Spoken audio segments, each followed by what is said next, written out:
алдарыңызда ресми тұсаукесер рәсімі, қошеметтеріңіз болсын.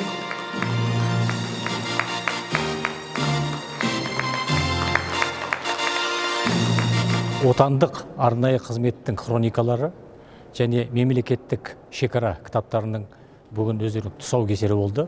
Залда оң жағымызда біздің ұлттық қауіпсіздік комитетінің орталық аппаратының және ұлттық қауіпсіздік комитеті Нұр-Сұлтан қаласы бойынша департаментінің ардагерлері отырды. Сол жағына қаратын болсақ, біздің марапатталушы қызметкерлер болды. Ол кітапқа кірген қызметкерлер болды. Сондықтан міне ұрпақ сабақтастығы деген мен өзім ойлаймын осы деп.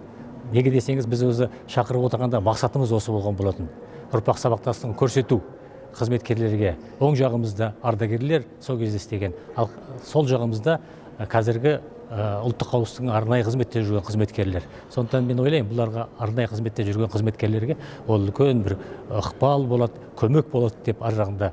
Сондықтан олар үлкенге қарап өсіп келе жатқан із қуушылар ғой. Сондықтан да біз бұл шараның тәрбиелік маңызы өте зор деп ойлаймын.